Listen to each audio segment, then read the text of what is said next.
বিসমিল্লাহির রহমানির রহিম। সম্মানিত দর্শক ও শ্রোতাবিন্দু, আমার হোমিওপ্যাথিক ডাক্তার ভাইরা,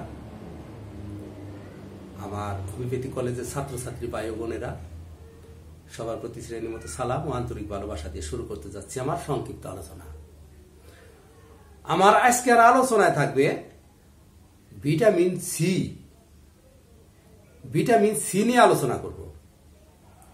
এই ভিটামিন সির অভাবে কি কি রোগ হইতে পারে আর কোন কোন খাবারের মধ্যে ভিটামিন সি পাবেন।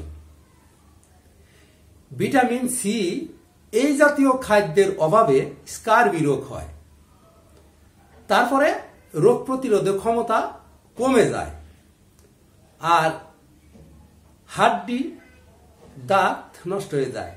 এই হাড় এবং দাঁতের জন্য খুব শ্রেষ্ঠ একটি ভিটামিন এটা। অনেক বাচ্চারা দেখবেন দাঁত উঠতে দেরি করে, আবার সেই দাঁত উঠতেও কিছুদিন পরেই নষ্ট হয়ে যায়। আমরা সাধারণত বলে থাকি যে দাঁতে পোকা লাগছে, দাঁত এইভাবে নষ্ট হয়ে যায়, কালো হয়ে যায়। আবার এরা হাঁটাও শিখে দেরিতে, কথা বলা শিখে দেরিতে, আর দাঁত যেমন অল্প দিনই নষ্ট হয়ে যায়, তেমনি তাদের হাড়গুলোও নষ্ট হয়ে যায়। হাড় দুর্বল, হাড় পুষ্ট হয় না। দাঁতও যেমন পুষ্ট হয় না, হাড়ও পুষ্ট হয় না। তাই এরা অনেক সময় এদের হাড় বাঁকা দেখা যায় বা বাঁকা হয়, হাড়ে ক্ষয় যায়, হাড় ফাটল ধরে। অল্প একটু আঘাতেই হাড়ে ব্যথা করে বা হাড়ে সমস্যা করে। এদিকে দাঁত, এদিকে হাড়, দুইটাই দুর্বল, যার কারণে এই সমস্ত বাচ্চারা অনেক দিন পর হাঁটা শিখে, অনেক দিন পর দাঁত জ্বালায়, দাঁত উঠতেও দেরি করে, হাঁটা শিখেও দেরিতে, কথা বলা শিখেও দেরিতে। তারপরে বাচ্চারা পরিপুষ্ট হয় না। এই সমস্ত বাচ্চারা এরা ক্ষীণদেহী অর্থাৎ দুর্বল দেখা যায়, দুর্বল হয়। তারপরে এদের মেজাজও খিটখিটে থাকে, এরা কোনো কিছু খাইতেও চায় না ঠিক মতো, অযথাই বিনা কারণে জিদ ধরে। তারপরে এদিকে স্বাস্থ্য নষ্ট, খিটখিটে, তারপরে মেজাজ সবসময় এদের উত্তেজিত ভাব, নার্ভাস এরকম সমস্যা দেখা দিবে। বিনা কারণে এটা আসার দিবে, ওইটা আসার দিবে, এইটা ভাঙবে, ওইটা জিদ ধরবে, একাই কান্নাকাটি করবে। বুঝতে হবে যে ভিটামিন সির অভাব।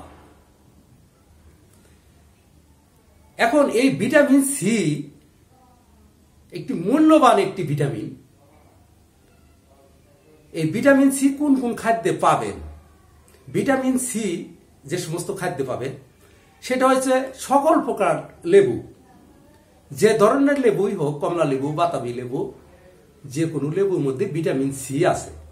তারপর আছে টক বেগুন, টমেটো, তরমুজ, আনারস, কলা, আখ, তারপর পালং শাক, তারপরে বাঁধাকপি, আলু, দুধ, দই, গোল, মাঠা জাতীয় আর কি।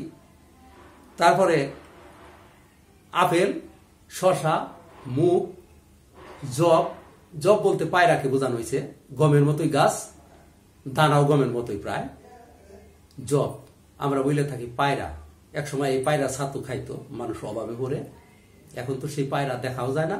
এই পায়রার মধ্যে পর্যাপ্ত পরিমাণে, গমের মধ্যে, পায়রার মধ্যে পর্যাপ্ত পরিমাণে ভিটামিন সি পাবেন।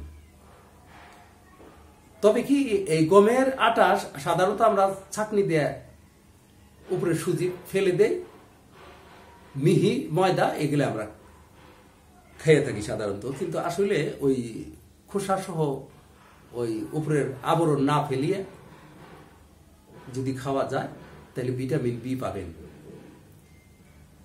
তাহলে পায়রা, গম, এগুলোর মধ্যে ভিটামিন বি থাকে। তারপর অঙ্কুরিত ছোলা, অর্থাৎ ছোলা ভিজিয়ে রাখার পর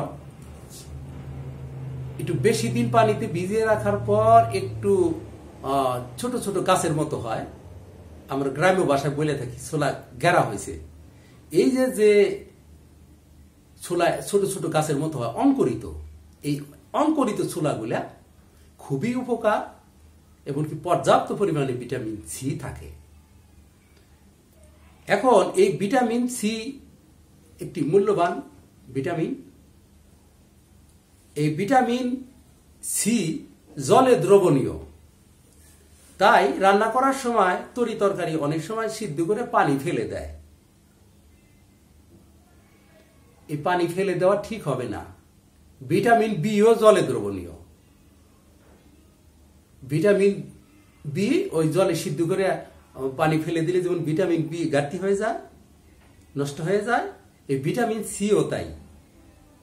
এই যে অনেকেই শাকসবজি রান্না করে, শাক ধুয়ে ওই সিদ্ধ করতে যে পানি ওঠে ওই পানি ফেলে দিয়ে তারপর আবার কড়া করে ভাজি করে, আপনারা তা করবেন না, তাহলে ভিটামিন সি চলে যাবে।